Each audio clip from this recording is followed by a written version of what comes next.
Kalimantan Selatan, April tahun 2012. Cerita berawal pada sebuah rumah yang malam itu terlihat lumayan banyak orang sedang berkumpul. Seorang wanita berusia 25 tahunan menundukkan kepalanya. Matanya merah dan sembab. Di samping wanita itu terlihat juga ada wanita yang jauh lebih muda sedang mengusap-usap tangannya.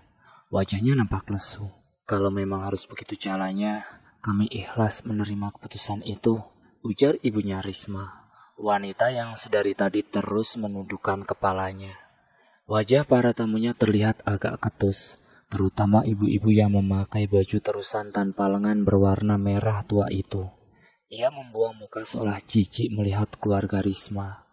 Sejak awal saya dan suami saya memang tak menyetujui hubungan mereka, dan kami sangat bersyukur saat anak laki-laki kami mau membatalkan pernikahan itu, ujar ibu-ibu tersebut dengan angkuhnya, tanpa menyadari bahwa perkataannya bagaikan pisau yang mencabik-cabik hati keluarga Risma.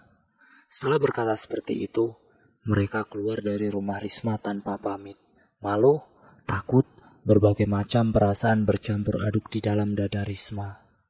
Risma, ujar suara pamannya bergetar.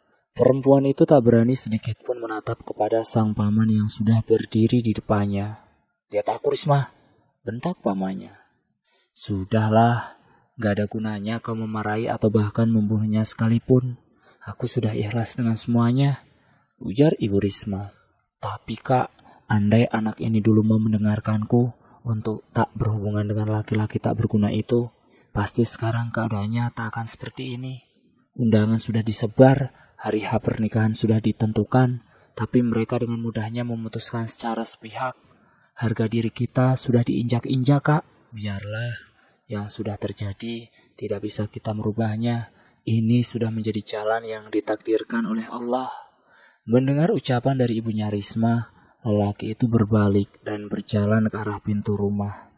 Suasana mendadak sunyi setelah kepergian sang paman. Hanya suara nafas ketiganya yang terdengar jelas saat itu.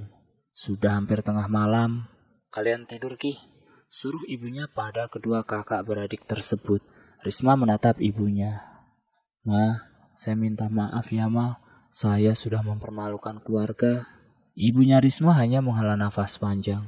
Melihat ibunya yang tak menjawab, gadis berusia 19 tahun itu langsung menarik tangan sang kakak untuk membawanya masuk dalam kamar. Biarkan mama tenang dulu, kak. Kakak juga istirahat. Jangan banyak-banyak pikiran ya, kak. Singkat cerita, pagi-pagi sekali aroma wangi nasi goreng yang sangat menggoda tercium dari arah dapur. Aroma itu membangunkan kedua kakak beradik itu. Pagi-pagi sekali kok sudah bikin nasi goreng, mah? Tegur Alia. Wanita parubaya yang masih terlihat sangat cantik itu tersenyum. Mana kakakmu? Tanya ibunya Risma pada Alia. Dan gadis itu hanya mengangkat bau. Dari arah pintu perhelatan antara ruangan dapur dan luar berdiri Risma yang tengah menatap mereka. Sini Ris, sarapan. Kenapa mama biasa-biasa saja? Apa mama sudah melupakan yang terjadi semalam begitu saja? Batin Risma bertanya-tanya. Kak, panggil Alia. Risma berjalan mendekat, dadanya berdebar-debar takut. Ibunya menyendok nasi dan mengambilkan sepotong telur untuk Risma. Mereka bertiga pun akhirnya makan tanpa bicara. Suasananya sama seperti biasa. Tak ada ketegangan atau apapun yang bisa membuat suasana canggung saat itu. Sekedar informasi, jadi Risma dan Alia ini hanya tinggal bersama ibunya setelah ayah mereka meninggal pada tahun 2008 lalu. Risma sebelumnya sudah menjalin hubungan bahkan hampir menikah dengan seorang laki-laki dari keluarga pendatang. Jadi mereka ini kalau tak salah berasal dari luar pulau. Cuma sudah cukup lama menetap di Kalimantan Selatan ini. Dan keluarga mereka juga mempunyai banyak usaha. Bisa dibilang orang kaya lah mereka ini. Tapi nggak dijelaskan alasan mereka tak menyukai Risma. Padahal di desanya orang tua Risma juga cukup terpandang dan memiliki banyak tanah serta persawahan. Usaha turun-temurun keluarganya pun masih berjalan lancar dan malah semakin sukses hingga saat ini. Ma, maaf ya ma, ucap Risma hati-hati. Kamu gak salah Ris, mama pun tidak menyalahkanmu kok. Yang mama harap, kamu bisa menjadikan kejadian ini sebagai contoh untuk kedepannya ya. Risma mengangguk. Meski nada bicara ibunya terdengar lembut dan sangat tulus, tapi Risma masih merasakan rasa bersalah itu. Karena dirinya sang ibu dibuat malu oleh keluarga mantan tunangannya. Hari-hari berganti, minggu dan bulan pun berlalu. Mah, berkasku lulus di PT itu, yang tempat Dini kerja itu, Mah. Sang ibu menyipitkan matanya. Daerah mana itu? Kandangan kah? Di Kecamatan Laung Tuhup, Mah, Kabupaten Murung Raya, Kalimantan Tengah. Boleh kan, Mah? Aku kerja di sana. Jauh sekali, Riz. Mama saja baru dengar nama kecamatan yang mau kamu datangi itu loh. Itu karena Mama mainnya kurang jauh. Yang Mama tahu cuma seputaran Palangkaraya saja. Itu di pedalaman kah, Riz? Iya, Mah. Jaraknya 50 km dari tepian Sungai Barito. Itu pun kata Dini, kalau mau naik ke atas kita harus numpang polpo pengangkut batu bara milik perusahaan Leighton dulu. Ya Allah, susahnya. Supirnya laki-laki kan? Ah, tidak. Mama tidak mengizinkan kalau begitu. Rawan orang-orang jahat, Riz. Ih, Mama, kan gak semua orang itu jahat, Mah. Mama gak boleh suudon, Mah. Tapi itu jauh, Riz. Mama takut kamu kenapa-napa. Apalagi itu daerah pedalaman. Banyak binatang buas dan makhluk halus. Risma merengut mendengar apa yang dikatakan oleh ibunya. Sia-sia semuanya. Keluhnya seraya berjalan meninggalkan sang ibu. Malam itu Risma masih mengurung diri di dalam kamarnya. Ketika tiba-tiba pintu diketuk oleh seseorang. Dengan enggan Risma berjalan ke arah pintu dan membuka kuncinya. Nih Kak, makan dulu, ujar Alia. Terima kasih, tapi aku gak lapar Al. Padahal aku sudah capek-capek masak buat kakak lu, sungutnya.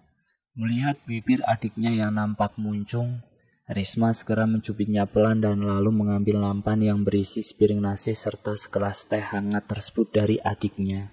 Iya, ini aku makan masakanmu. Alia tersenyum. Kak, nanti kalau sudah gajian belikan aku baju baru ya. Gajian apanya, Dik? Aku izin mau kerja aja nggak diizinin sama Mama kok. Masa? Tapi tadi setelah aku bujuk, Mama mau kok izinin kakak pergi. Tapi dengan syarat. Syaratnya kamu harus selalu mengabari Mama dan hati-hati. Jangan macam-macam di sana. Seakrab apapun kamu berteman, tapi tetap harus tahu batasanmu dengan lawan jenis. Saut sang ibu yang sudah berdiri di depan pintu kamar. Senyum di wajah Risma mengembang. Ia segera berlari dan memeluk erat ibunya itu. Padahal tadi aku loh yang membujuk Mama buat izin kakak, ujar Alia cemberut. Risma melepaskan pelukan sang ibu dan beralih memeluk erat adik kesayangannya itu. Makasih ya adikku, ujarnya sambil terus menciumi adiknya. Singkat cerita, hari yang telah ditentukan pun akhirnya tiba. Risma berangkat bersama dengan Dini menaiki travel. Kamu kok tegang, Riz? Tanya Dini. Risma tersenyum. Memang harus ikut medical check up-nya ya, Din. Aku takut. Apakah kamu punya penyakit? Enggak, bukan itu. Aku sehat. Cuma aku takut jarum suntik. Apalagi katamu darah kita juga akan diambil kan? Iya, tapi kan cuma dikit, Riz. Gak semua darah di dalam badanmu yang diambil, Riz. Risma tertawa kecil mendengar perkataan Dini. Tapi nanti kamu ikut kan? Aku cuma menemani kamu aja, Riz. Aku gak ikut medikal lagi. Risma mengangguk. Ya, setidaknya dia ada teman. Setelah perjalanan panjang yang melelahkan, mereka akhirnya bisa beristirahat di salah satu penginapan yang berada di Muara Teweh. Nih minum untuk jaga-jaga, ujar Dini seraya memberikan 4 kaleng susu beruang. Semuanya, Din. Besok nanti sekaleng sebelum berangkat check up. Meski tak tahu maksudnya meminum susu beruang itu untuk apa, tapi Risma tak membantah. Ia membayar susu tersebut dan makanan yang sudah mereka pesan tadi pada ibu-ibu pemilik warung. Singkat cerita, setelah selesai check up dan membawa hasilnya, Risma bersama Dini langsung melanjutkan perjalanan menuju ke tempat tujuan utama mereka. Mereka menaiki mesin motor, sarana transportasi air yang digunakan orang-orang di sana. dengan tarif yang jauh lebih murah dibandingkan dengan speedboat selama 6 hingga 7 jam perjalanan. Sekitar pukul 3 sore, mereka sampai di Lokpon Belangi atau pelabuhan perusahaan. Mereka naik lagi berjalan kaki menuju ke atas sekitar beberapa menit untuk sampai di area yang biasanya digunakan orang-orang menunggu tumpangan. Dan tak lama mereka menunggu, polpo yang bisa untuk ditumpangi pun akhirnya tiba. Itu pun mereka berebut naik dengan orang-orang lain yang baru pulang dari pasar Muara Laung. Tapi beruntungnya karena wajah kedua perempuan itu cantik, akhirnya merekalah yang didahulukan oleh sopir polpo untuk dibawa. Dengan alasan, "Kalian nanti ya om, tunggu teman saya yang di belakang itu. Soalnya saya kasihan sama kedua adik ini, karena tujuan mereka ke Kawi sana." Jarak tujuan Dini dan Risma memang sangat jauh dari tujuan orang-orang tersebut, yang paling jauh jaraknya hanya sampai di Batu. "Terima kasih ya kak," ujar Dini tersenyum pada sopir polpo tersebut. "Wih, membawa perempuan ya?" Ujar suara dari radio membuat Risma yang tak paham sama sekali dengan bahasa daerah itu hanya menatap dengan raut yang bingung. Suara klakson tak henti-hentinya dibunyikan oleh sopir polpo lain ketika berpapasan dengan mereka. "Cantik-cantik perempuannya, bisakah minta nomor HP-nya?" Goda sopir-sopir lain melalui radio. Dini yang memang sudah mengerti bahasa-bahasa Dayak Pakumpai itu pun cuma tersenyum-senyum. "Artinya apa sih, Din? Kok perasaanku gak nyaman ya?" bisik Risma. Mereka bercanda. "Udah, bawa santai aja, Ris." Sesekali Risma menggeliat untuk menghilangkan rasa penat di punggungnya. Sementara Dini asik mengobrol bersama sopir itu. Dan saat sampai di Kawi mereka diturunkan di depan jajaran rumah makan. Saat turun, Risma melihat Dini dicium dan diberikan uang oleh si sopir pulpo tersebut. Dan hal itu yang membuat Risma mengerutkan alisnya. "Siapa dia, Din? Pacarmu?" "Bukan." Risma menggeleng. Ia menepis pikiran buruknya tentang Dini. Dan kemudian berjalan menuju ke arah mes. Sesampainya di mes, saat pintu kamar dibuka, ruangan itu mengeluarkan bau yang tak sedap. Seperti pesing yang bercampur dengan kotoran hewan. "Ya Tuhan, baunya. Padahal gak sampai 2 minggu aku tinggal, sudah bau dan berdebu seperti ini," keluh Dini. "Ya sudah, Din, biar aku yang bersihkan. Pel lantai dan sapunya ada kan?" "Ada, Riz." "Duh, maaf ya, Riz. Jadi kamu yang bersihkan." "Iya, gak apa-apa, Din." Risma menyapu dan mengepel lantai dengan pewangi sasetan yang ia peroleh sebagai pengganti uang kembaliannya di warung semalam. Ia melakukannya tanpa mengeluh, meski tubuhnya saat itu juga sedang capek-capeknya. Setelah selesai, Risma pun akhirnya mandi. Di dalam kamar mandi berukuran kecil tersebut, Risma mulai mengguyur tubuhnya dengan air. Namun saat ia mulai menyabun wajahnya, Risma merasa seperti ada seseorang yang tengah memperhatikannya dari sudut kamar mandi. Ia membuka matanya, takut kalau ada orang yang tengah mengintipnya. Tapi tak ada siapa-siapa di sana. Risma bergegas menyelesaikan mandinya, dan setelah mengenakan sarung, ia pun kembali ke dalam kamar mes. Hawanya mendadak dingin, sangat-sangat dingin. Risma mengenakan jaket dan celana panjang lalu segera tidur di tempat tidur bagian atas. Karena tempat tidurnya bertingkat. Entah pukul berapa ketika ia merasa seperti ada sebuah tangan yang membelai lembut kepalanya. Risma terbangun dan tak mendapati siapapun di dekatnya. Mungkin hanya mimpi, patinya. Risma kembali memejamkan matanya dan ia terbangun ketika Dini sudah bersiap-siap untuk berangkat kerja. "Ayo bangun, Riz, biar aku temani kau ke kantor. Sebelumnya sudah hubungi Pak Bambang, katanya disuruh langsung saja ke kantor." Di perjalanan menuju kantor, Risma bertemu banyak sekali karyawan di sana. Mereka semua terlihat ramah dan penuh senyum kepada Risma. Membuatnya merasa senang dan berharap bisa secepatnya bergabung bersama mereka. "Aku pasti bekerja di sini kan, Din?" "Iya, kamu tenang saja, Riz." "Makasih ya, Din." "Iya, tapi ingat-ingat kesepakatan kita ya, Riz." Risma mengangguk. Ia ingat tentang perjanjian mereka. Jika Risma bekerja di situ, maka selama 3 bulan, setengah gajinya harus diberikan kepada Dini sebagai uang tanda terima kasih Risma. Dan Risma tak mengapa akan syarat itu. Sebetulnya kalau tentang uang, walau ia tak bekerja pun Risma akan tetap mempunyai uang. Hanya saja pengalamannya yang Risma inginkan. Makanya ia langsung menyanggupi syarat dari Dini agar bisa bekerja di daerah itu. Singkat cerita, keluar dari kantor, wajah Risma nampak sumringah. Ia bahkan tak bisa mengontrol bibirnya yang terus saja tersenyum. "Kapan mulai kerja?" tanya Dini menghampiri. "Besok aku disuruh ke kantor lagi buat tanda tangan kontrak, Din. Aku yakin kamu sudah tahu kan, Din?" "Makasih banyak ya, Din." Dini tersenyum. Ingat perjanjiannya ya." "Iya, aku ingat kok." Malam itu saat Dini mandi, Risma merebahkan tubuhnya di atas tempat tidur sambil membayangkan besoknya ia akan mengenakan baju karyawan yang sama dengan Dini. Saat memejamkan matanya, Risma merasakan hembusan nafas hangat di sampingnya, tepat mengenai telinga Risma. Risma terperanjat kaget dan bergegas bangun. Nafasnya turun naik, takut dan hatinya mendadak gelisah. Di saat yang bersamaan pintu kamar terbuka. Dini masuk dengan membawa peralatan mandinya.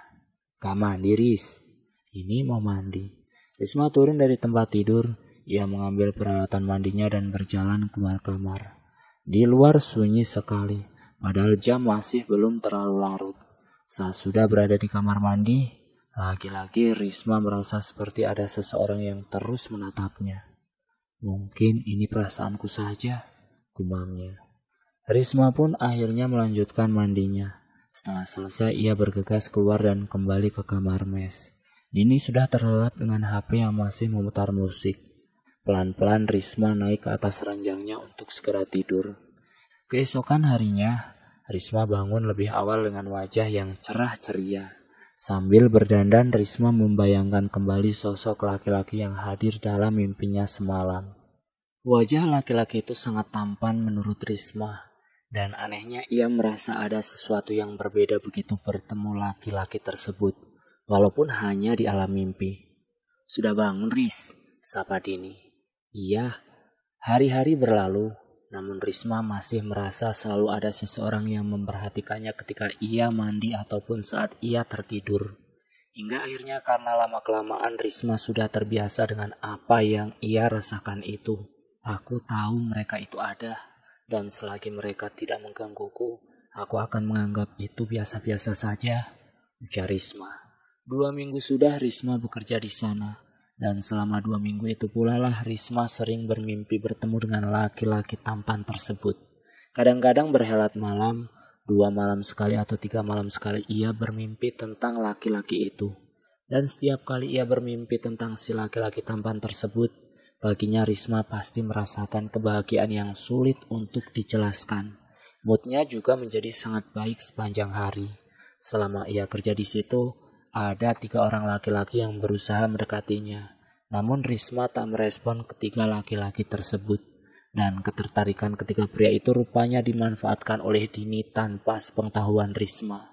Dini meminta berbagai macam barang bahkan uang dengan mengatasnamakan Risma. Sehingga membuat ketiga laki-laki ini semakin gencar, bahkan sampai berani menyentuh-nyentuh Risma. Risma yang tak tahu apa-apa itu pun lantas marah dengan kelakuan ketiga pria tersebut. Namun, ia juga takut untuk memarahi langsung ketiganya, karena mereka adalah orang asli di daerah itu. Saat ia curhat kepada Dini, Dini hanya menanggapinya dengan santai, dan bahkan menyuruhnya untuk berpacaran saja dengan ketiga pria tersebut. "Mereka itu gak pelit, Riz. Kamu minta apa saja pasti akan dituruti. Lumayan kan untuk menghemat biaya pengeluaranmu," ujar Dini yang membuat Risma kecewa. Bukan itu yang ingin Risma dengar dari mulut teman yang ia anggap baik tersebut. Tapi jawaban Dini benar-benar di luar dugaan. "Aku bukan perempuan seperti itu, Din." Risma mengambil peralatan mandinya dan bergegas untuk keluar. Di dalam kamar mandi Risma menangis sesenggukan. Pengalamannya hari itu benar-benar membuatnya marah, sedih, emosi yang bercampur aduk. Ingin rasanya ia melaporkan apa yang ia alami pada atasannya. Namun Risma terlalu takut. Ia takut mengambil keputusan itu. Takut akan dampak yang ia tuai setelahnya. Dan kini Risma hanya bisa menangis di dalam kamar mandi. Tiba-tiba Risma merasa seperti dipeluk oleh seseorang. Rasanya hangat, namun ia tak dapat melihat siapa orang tersebut. Tapi perasaan Risma menjadi terasa begitu tenang.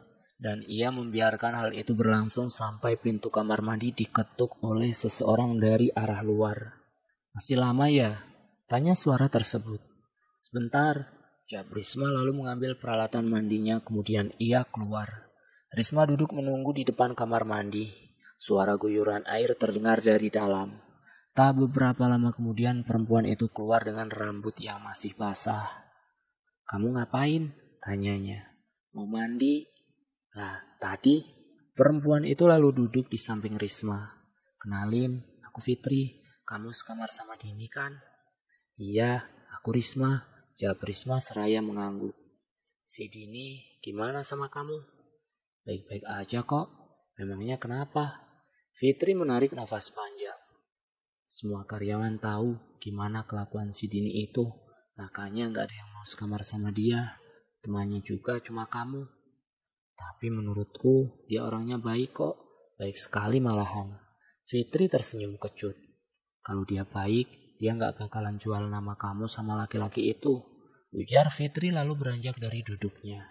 Risma mengerutkan alis. Ia penasaran dengan maksud perkataan Fitri tersebut. Tapi Fitri sudah berjalan menjauh tanpa memberikan kesempatan untuk Risma bertanya.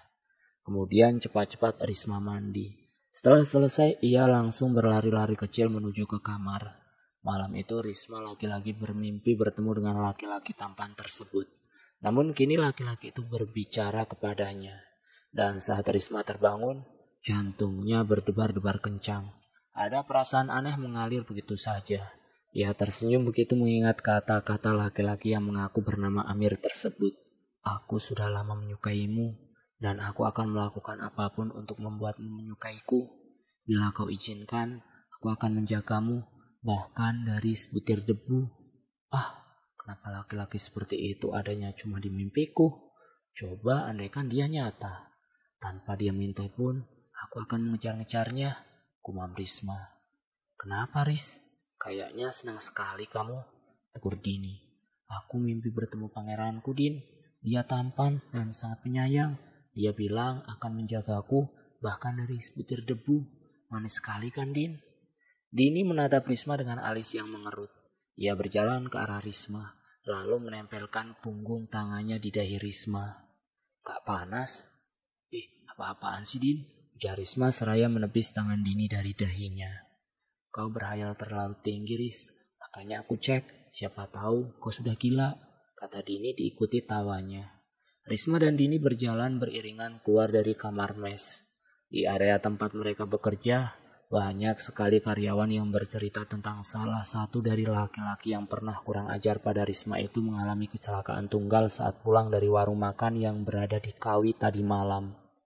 "Iya ya, kasihan, tangannya sampai patah. Padahal katanya saat itu jalanan benar-benar sepi," ujar yang lainnya. Risma menghela nafas panjang. Meski kasihan, ia juga merasa cukup puas dengan kejadian yang menimpa laki-laki itu. Dan tidak hanya sampai di situ, kedua laki-laki lainnya yang mengganggu Risma pun juga mengalami kesialan. Ada yang tangannya kena gigit kalajengking hingga bengkak dan tak bisa bekerja, dan yang lainnya terkena gangguan makhluk halus. Entah itu hanya kebetulan saja atau karena memang ada sesuatu yang terlibat di balik setiap musibah yang menimpa ketiga pria tersebut. Atau mungkinkah, apa mungkin? Jantung Risma seketika berdetak hebat begitu mengingat-ingat kata-kata laki-laki tampan dalam mimpinya semalam. Iya ya, kalau dipikir-pikir rasanya aneh kalau aku terus-terusan memimpikan orang asing yang sama hampir setiap malam. Tapi siapa dia sebenarnya? Malam itu Risma menunggu Dini yang belum juga kembali ke mes. Setelah izin untuk membeli perlengkapan bulanannya. Suara ketukan dari arah pintu luar kamar. Risma beranjak dari duduknya untuk membukakan pintu. Seorang laki-laki tampan yang selama ini hanya hadir di mimpinya, kini berdiri nyata di depannya. Hal itu membuat jantung Risma berdegup kencang seakan-akan hendak melompat keluar. Mau cari siapa?" tanya Risma terbata-bata. Lelaki itu tersenyum. "Oh, gantengnya," batin Risma. "Aku ingin berkenalan denganmu. Sebenarnya sudah lama aku memperhatikanmu. Tapi baru malam ini aku memberanikan diri menemuimu secara langsung. Hah? Apa aku tak salah dengar? Dia sudah lama memperhatikanku. Lagi-lagi Risma membatin. Biar aku memperkenalkan diriku terlebih dulu. Namaku Amir. Kalau boleh aku tahu siapa namamu? Namaku Risma. Percaya atau tidak, aku sudah sering melihatmu di dalam mimpiku. Batin Risma. Ia ingin sekali mengatakan itu kepada lelaki tersebut, namun ia urungkan. Bolehkah kalau besok malam kita jalan-jalan keluar? Risma gelagapan ditanya seperti itu. Di satu sisi ia merasa sangat senang, tapi di sisi lain jika ia menerima tawaran itu entah apa yang akan dipikirkan oleh Amir tentang dirinya. Padahal saat itu mereka baru saja kenal. Aku pikir-pikir dulu ya, ucap Risma. Amir tersenyum, wajahnya sangat tampan. Bagaimana mungkin aku bisa menolaknya? Batin Risma. Baiklah, besok malam aku tunggu di luar ya, di bawah pohon sengon. Ujarnya lalu kemudian berpamitan pergi tanpa memberikan kesempatan pada Risma untuk menolak ajakannya. Singkat cerita, Risma sudah tertidur ketika Dini masuk dalam kamar. Namun karena suara isakan tangis Dini yang cukup kencang, membuat Risma terbangun. Kamu kenapa, Din? Tanya Risma. Aku putus sama pacarku, Riz, ucapnya dengan lirih. Risma turun dari atas ranjang dan berusaha menenangkan Dini. Keesokan paginya, Risma terbangun dengan wajah yang sangat ceria. Sementara Dini masih tidur dengan selimut yang menutupi seluruh tubuhnya. Kamu gak kerja, Din? Iya, aku gak enak badan. Ya sudah, ayo aku temani kau ke klinik. Enggak, aku gak mau ke klinik. Loh, kenapa, Din? Ini kamu lagi sakit, Din. Harus diobati. Aku gak mau ya gak mau. Bisa gak sih jangan ikut campur masalahku? Bentak Dini dengan kasar. Risma mengerutkan alisnya. Tiba-tiba angin berhembus dingin, membuat bulu kuduk merinding. Padahal saat itu pintu kamar mes masih tertutup rapat. Ya sudah kalau begitu, kamu istirahat ya, ujar Risma lalu pergi. Saat pulang kerja, Risma berjalan ke mesnya sambil bernyanyi-nyanyi kecil, menandakan hatinya yang sedang bahagia. Apalagi ketika ia mengingat ada janji bertemu dengan Amir, laki-laki tampan yang mampu mencuri hatinya itu. Risma ikut mengantri di luar kamar mandi bersama penghuni mes lainnya. Fitri pun ada di antara mereka. Ketika melihat Risma, ia tersenyum dan mendekatinya. Tumben ikut ngantri, biasanya kamu mandinya agak larut. Aku mau keluar, ada sedikit keperluan. Jangan-jangan sama laki-laki ya, goda Fitri. Hati-hati ya Riz, karena di tempat kita kerja ini cukup ketat. Kalau sampai kau ketahuan ada apa-apanya, kau akan dipecat. Apalagi kalau ketahuan sampai hamil. Aku mengingatkanmu karena kau temanku, ujar Fitri berbisik. Risma mengangguk, ia tak membantah sedikit pun peringatan dari Fitri. Makasih Fit, sudah menganggapku sebagai teman. Dan makasih juga karena sudah mengingatkanku, ucap Risma. Fitri menepuk pelan tangan Risma sambil tersenyum. Sama-sama, kalau kamu perlu apa-apa, kamu bisa temui aku ya. Risma mengangguk sambil tersenyum manis. Lalu Fitri berjalan meninggalkan Risma untuk segera masuk dalam kamar mandi, karena namanya sudah dipanggil. Saat itu Risma bersenandung begitu berada di dalam kamar mandi. Di luar sudah sepi, hanya suara guyuran air dan nyanyian Risma dari dalam kamar mandi yang terdengar. Saat sedang sampoan, mata Risma terkena air sampo yang mengalir dari kepala, membuat Risma bergegas membasuh wajahnya. Namun rasa perih di matanya masih terasa. Hingga tiba-tiba Risma merasakan ada angin hangat yang lembut seperti tiupan nafas seseorang mengenai matanya. Lalu perlahan-lahan rasa perih yang ia rasakan pun kemudian menghilang. Merasa ada yang tak beres, Risma segera mengakhiri mandinya. Meski di bagian rambut masih ada sedikit sisa buih-buih sampo yang menempel. Di dalam kamar rupanya Dini belum juga kembali. Tapi Risma tak terlalu risau karena ia yakin Dini pasti sedang berada di luar. Mungkin sedang makan bersama teman-temannya di warung atau hanya ngobrol-ngobrol santai bersama yang lainnya. Ia akhirnya mengenakan baju yang paling bagus menurutnya dan membiarkan rambut panjangnya itu tergerai indah.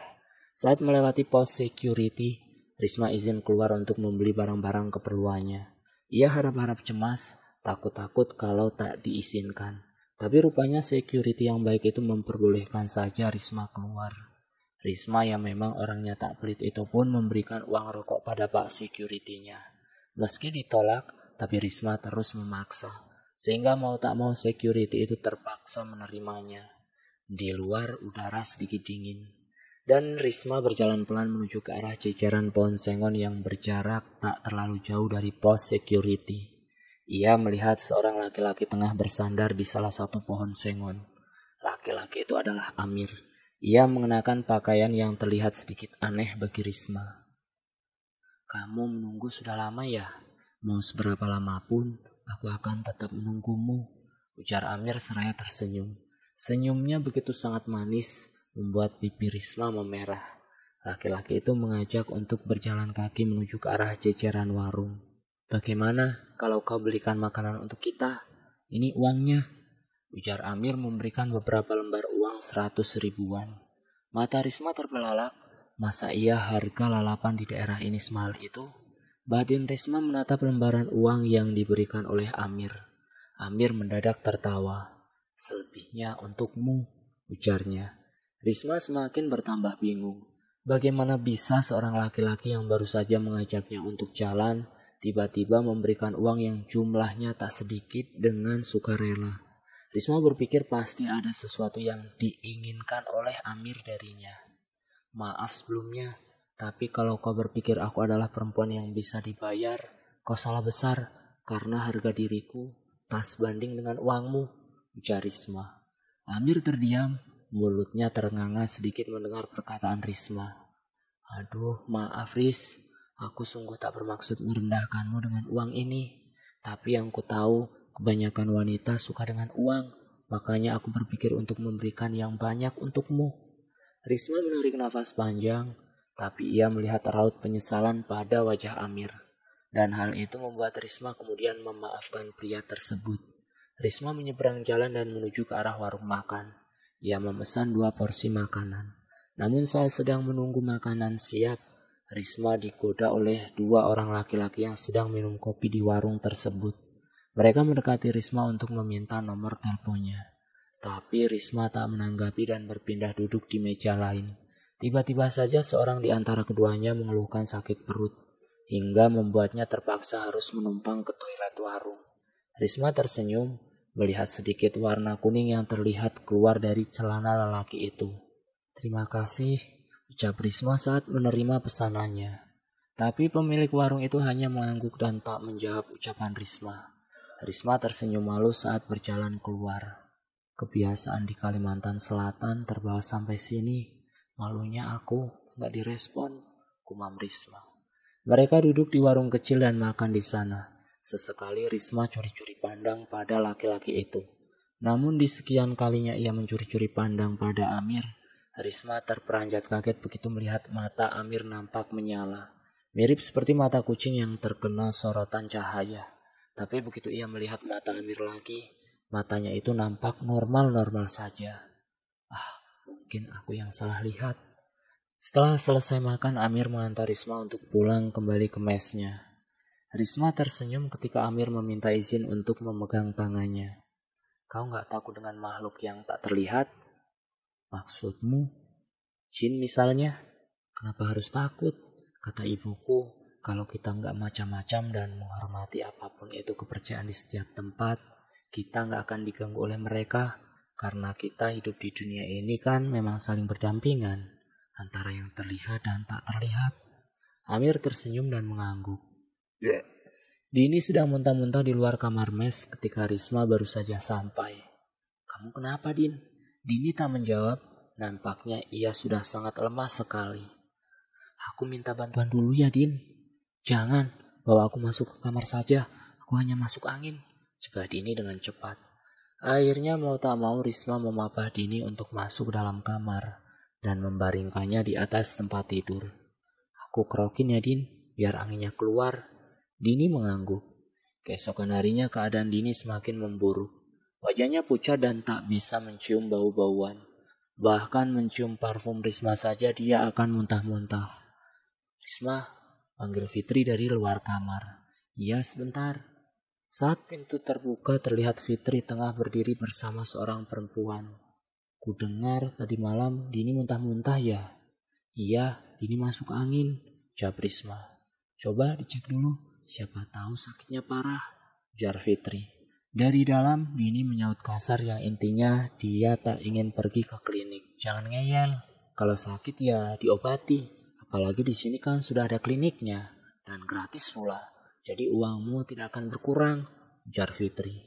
Aku nggak mau ya nggak mau. Ih dasar. Hari itu adalah hari terakhir mereka bekerja dan besoknya sudah masuk waktu cuti. Risma dan Dini pun pulang selama 2 minggu. Tapi tak tahu kenapa Risma merasakan kesepian dan rindu berat pada sosok Amir saat dia berada di rumahnya. Ibarat kata makan tak kenyang, mandi tak basah karena rindu. Singkatnya sampailah di hari di mana mereka kembali. Tapi ada yang aneh dari Dini.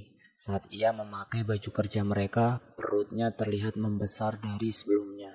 Bila ditanya jawabannya selalu kembung dan masuk angin. Tapi apakah ada orang kembung setiap hari? Entahlah. Yang namanya bangkai pasti akan tercium juga baunya. Akhirnya Dini dipaksa untuk melakukan tes kehamilan oleh pengawas mereka. Dan ternyata hasilnya positif. Dini hamil sudah 4 bulan. Ia sendiri tak tahu siapa ayah dari bayinya yang dikandungnya saat itu. Karena ia mengaku sudah tidur dengan banyak lelaki. Risma yang selaku teman sekamar Dini pun akhirnya ikut kena tes. Tapi ia yang tak merasakan melakukan apapun tentu tak keberatan. Alhasil Dini dikeluarkan dari pekerjaannya secara diam-diam. Dengan mata yang sembab Dini meminta uang perjanjiannya pada Risma. Aku sudah tak punya uang, Ris. Aku pun bingung mau bagaimana menceritakan ini kepada orang tuaku, ucap Dini terisak. Risma yang memang orangnya tak tegaan itu lantas mengambilkan uang di dompetnya. Ini uang 3 juta, aku lebihkan untuk Mudin. Kamu yang sabar ya, Din. Dini mengangguk. Ia mengambil uang tersebut dari Risma lalu keduanya pun tidur. Paginya saat Risma sudah berangkat kerja, Dini masih merapikan barang bawaannya. Saat sore harinya sepulang kerja, pesanan gaun milik Risma diantarkan oleh Desi. Namun saat akan membayarnya, Risma terperanjat kaget begitu saat mengetahui semua uangnya yang berjumlah 4 juta itu raib. Risma terduduk lemas. Ya Allah, kemana semua uangku? Isaknya. Kenapa, Ris? Tanya Desi. Uangku hilang, Des. Aku gak bisa bayar barangmu sekarang. Ya Tuhan, berapa yang hilang, Ris? Gak sedikit, Des. 4 juta. Sisa aku bayar hutang ke Dini tadi malam. Itu uang pemberian ibuku padahal. Dini tahu di mana kau taruh uangmu. Risma tertegun. Dini memang tahu di mana ia meletakkan uang semalam. Namun ia tak ingin menuduh Dini. Pasti itu Dini pelakunya. Kurasa bukan. Mungkin memang ada pencuri yang masuk ke area mes kita. Kita kan gak tahu. Gak akan ada orang yang bisa masuk ke sini selain orang dalam. Kamu tuh terlalu baik atau memang bodoh sih, Riz? Sini, ikut aku. Desi langsung menarik tangan Risma dan membawanya keluar area perusahaan. Tentunya setelah mendapat izin dari security. Desi menarik tangan Risma menuju ke arah warung, di mana laki-laki yang dulu pernah mengganggu Risma sedang duduk di situ.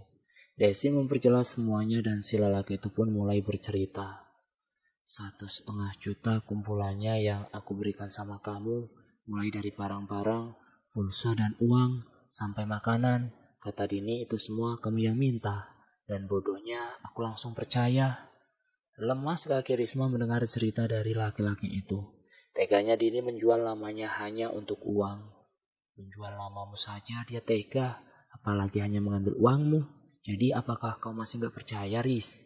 Ujar Desi. Malam itu untuk pertama kalinya Risma tidur sendirian di mes. Saat matanya sudah terpejam, ia mulai merasakan seseorang memeluk erat dirinya. Pelukan hangat itu membuat Risma enggan untuk bangun. Keesokan paginya, saat ia bangun tidur dan bersiap untuk mandi, Risma melihat lembaran uang 100 ribuan di atas kasur Dini. Ia mencoba mengusap-usap matanya, menyangka kalau itu hanyalah mimpi belaka. Tapi seberapa keras pun ia menggosok-gosok matanya, uang itu tetap ada dan tak bergeming dari tempatnya. Ya Tuhan, uang sebanyak ini milik siapa? Gumam Risma langsung memastikan kalau pintu kamar mesnya masih terkunci rapat. Risma menutupi uang itu dengan selimut sebelum ia mandi. Risma tak berani menggunakan uang tersebut sedikit pun, karena uang itu bukanlah miliknya. Pekerjaannya hari itu sedikit terganggu dengan pikirannya yang masih memikirkan tentang uang yang ia temukan di atas kasur Dini tadi pagi. Hingga ia mendapatkan teguran dari pengawasnya. Saat pulang kerja, Risma cepat-cepat berjalan menuju mesnya. Saat ia mengecek di bawah selimut, ternyata uang itu masih ada di sana. Apa aku gunakan saja uang ini ya? Tidak, ini bukan uangku. Selesai mandi, Risma membaringkan tubuhnya di atas tempat tidur. Saat ia terlelap, Risma kembali bermimpi. Tapi mimpinya malam itu lain dari malam-malam sebelumnya. Di dalam mimpinya, Risma diajak berhubungan badan oleh Amir. Dan Risma sama sekali tak menolaknya. Setiap sentuhan dan belayan Amir begitu sangat nyata Risma rasakan. Saat terbangun, Risma mendapati bercak darah di spraynya. CD-nya yang semalam terpasang pun kini sudah terlepas. Dan ada rasa nyeri di bagian kewanitaannya. Jantung Risma berdegup dengan cepat. Ia takut dengan apa yang ia lihat dan ia rasakan. Bagaimana mungkin berhubungan di dalam mimpi bisa sampai seperti ini saat ia terbangun. Risma tak fokus kerja hari itu. Rasa nyeri di area kewanitaannya membuat ia sulit bergerak dengan leluasa. Saat malam tiba, dan di saat Risma sudah berusaha memejamkan matanya, Amir muncul di dalam kamar itu. Hal itu membuat Risma kaget dan ketakutan. Ia takut kalau teman-temannya tahu kedatangan Amir. Mereka tidak akan tahu. Kau tenang saja, aku kemari karena aku rindu padamu. Sehari tak melihatmu, rasanya seperti berbulan-bulan. Dari mana kau masuk? Pintunya kan kukunci dari dalam. Bagaimana bisa kau masuk tanpa merusak kunci? Amir tersenyum. Ia mendekati Risma, naik ke atas tempat tidur dan berbaring di sana. Hembusan nafasnya yang hangat mengingatkan Risma pada perasaan aneh yang selalu ia rasakan. Apa ini? Amir memeluk Risma. Pelukan itu rasanya tak asing. Pelukan hangat yang menenangkan. Siapa kau sebenarnya? Aku Amir, seseorang yang sangat mencintaimu. Kau bukan manusia kan? Aku tahu sekarang. Dan semuanya mulai masuk akal. Dari awal aku datang, kau yang berdiri menatapku di sudut kamar mandi kan? Lagi-lagi Amir tersenyum. Maafkan aku bila aku gak jujur. Aku hanya takut jika kau tahu siapa aku sebenarnya, kau akan menjauhiku. Aku takut kau tinggalkan, karena aku sangat mencintaimu. Perasaan apa ini? Kenapa aku tak bisa marah? Kenapa aku malah nyaman dengan makhluk ini? Padahal dia sudah jujur mengatakan kalau dia memang bukan manusia. Apa aku sudah gila? Risma terdiam. Ia hanyut dalam pikirannya sendiri. Ketika pelan-pelan Amir mulai mencumbunya. Keesokan paginya Risma terbangun dalam keadaan tak mengenakan sehelai benang pun. Buru-buru ia mandi dan bersiap-siap untuk bekerja. Riz, nanti malam kita lihat orang acara yuk. Ajak Desi. Acara apa, Des? Wara. Malam ini orang-orang Manasai. Jarang-jarang loh kita bisa lihat acara ini. Acara apa itu? Ikut aja lah daripada di mes mulu. Risma pun akhirnya mengiyakan meski ia sendiri tak tahu acara apa yang dimaksud oleh Desi. Selesai mandi, Risma berdandan cantik mengenakan gaunnya. Namun tiba-tiba lampu mes mendadak pecah. Dari arah belakang terdengar suara berat seseorang. Aku tak suka kau berpenampilan seperti itu saat akan bertemu orang-orang, ujar Amir. Memangnya kenapa dengan penampilanku? Apa ada yang salah? Kau terlalu cantik. Aku tak mau wanitaku dicintai oleh banyak pria. Atau kalau tidak, aku akan menyingkirkan para pria itu. Risma ternganga mendengar perkataan Amir. Jadi aku harus pakai pakaian yang mana? Kau pilihkan untukku, ujar Risma. Kemudian sebuah kain berbau kecut melayang mengenai Risma. Pakai itu. Aku tidak bisa lihat. Lampunya mati karena ulahmu. Risma pun mengambil HP-nya dan menyenteri kain yang dilemparkan Amir. Astaga, ini kan lap kaki. Ujar Risma melemparkan sisa baju lusuhnya yang dijadikan kain lap. Ya, kau boleh pergi, tapi pakai itu. Kau gila ya? Tak terdengar jawaban. Risma lalu mencari-cari uangnya yang merupakan pemberian Amir. Namun uang itu ternyata sudah raib entah kemana. Kau juga tak mau memberikanku uang. Aku akan memberikanmu uang hanya jika kau tak jadi pergi. Risma menjadi emosi mendengar jawaban Amir. Lalu tanpa pamit ia lantas pergi. Keras kepala, tak mau menurut, ujar suara Amir bergema di telinga Risma. Mereka berangkat dengan menaiki sepeda motor milik Desi yang dititipkan pada pemilik warga yang merupakan keluarga jauhnya. Namun karena jalanan pada saat itu sunyi dan sangat jauh menuju desa yang dituju, membuat Risma sedikit takut. Ia tak takut dengan hantu, tapi ia takut dengan orang-orang jahat, seperti perampok dan lain-lain. Tapi kata Desi di situ aman. Ya walaupun sunyi sepi, tapi aman dari orang-orang jahat. Acara itu hanya berisi permainan judi, mulai dari kartu sampai kurak. Risma tak terlalu suka dengan acara itu. Apalagi acara manasainya masih lumayan lama. Alhasil Risma mengajak Desi pulang sebelum acara manasai mulai. Mau tak mau Desi pun akhirnya ikut pulang. Di tengah jalan mereka diikuti oleh 3 buah motor yang knalpotnya berisik sekali. Mereka terus memanggil-manggil Risma dan Desi. Tapi berhubung mereka takut kenapa-napa, mereka berdua pun tancap gas. Saat Risma menengok ke belakang, ia melihat salah satu pemotor itu terbalik. Entah apa yang terjadi. Puas, pulang sampai diikuti laki-laki. Untung aku mengikutimu. Coba kalau tidak, entah apa yang terjadi padamu saat ini, ujar Amir. Risma yang sebelumnya marah pada Amir lantas tersenyum dan memeluknya dengan erat. Jadi kau yang membuat motornya tadi jatuh? Ya, itu kulakukan untuk menjagamu. Sebenarnya aku jarang menyakiti manusia, tapi mau bagaimana lagi? Mereka sudah berani mengganggu dan membuat takut wanitaku. Jadi aku terpaksa menyakiti mereka. Risma tersenyum dan memeluk erat Amir. Dan sejak malam itu hubungan keduanya semakin erat. Risma tahu hubungannya dan Amir adalah salah. Risma tahu hubungannya dengan Amir itu salah. Tapi ia nyaman dengan sosok jin tersebut. Ia merasa dicintai dan diperlakukan seperti ratu oleh Amir. Amir juga tak pernah memaksakan kehendaknya pada Risma. Hingga sampai suatu hari, Risma disuruh pulang oleh ibunya. Ia awalnya tak tahu apa maksud ibunya itu. Tapi yang pasti Risma membujuk Amir agar mau ikut bersamanya ke rumah orang tua Risma. Awalnya Amir menolak, karena ia tak bisa meninggalkan daerahnya. Ayolah, kumohon, ujuk Risma. Baiklah, tapi aku akan mengambil uang terlebih dahulu. Risma tersenyum mengangguk. Keesokan harinya, Risma izin cuti lebih dulu dengan alasan yang sudah ia persiapkan. Meskipun Amir tak terlihat oleh orang-orang lain, namun Risma cukup bahagia mengetahui Amir ikut bersamanya. Di bis, Risma sengaja memilih perjalanan malam dan membeli 2 karcis dengan bangku yang berdekatan agar bisa tidur bersandar di bahu Amir. Singkat cerita, saat sampai di rumahnya, Risma dihadapkan dengan kenyataan yang membuatnya hampir pingsan. Bagaimana tidak, ternyata ia sudah dijodohkan. Bahkan hari pernikahannya sudah ditentukan. Amir mengamuk, barang-barang di dalam kamar Risma pecah berserakan. Aku akan membunuh siapapun yang memisahkan kita, ujar Amir menggelegar. Risma ketakutan mendengar perkataan Amir. Ia menangis sesenggukan di antara barang-barangnya yang sudah berhamburan di lantai. Aku sendiri pun tidak tahu akan jadi seperti ini, isak Risma. Diam, bentak Amir. Pecahan kaca terlempar ke arah Risma dan melukainya.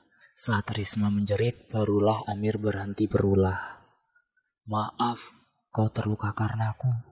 Risma sebisa mungkin menghindar dari sentuhan Amir, dan hal itu membuat Amir menjadi murka. Saat pintu kamar dibuka oleh ibunya, wanita itu kaget melihat kamar yang sudah seperti kapal pecah tersebut. Saya tidak mau menikah dengan laki-laki yang saya sendiri tak pernah mengenalnya, Mah. Lalu kamu bagaimana? Apa lupa apa yang sudah terjadi berbulan-bulan lalu? Tolonglah Riz, turuti kemauan Mama sekali ini saja. Ini juga untuk kebaikanmu, Riz. Risma tidak bisa, Mah. Risma sudah mempunyai kekasih. Mama tak peduli.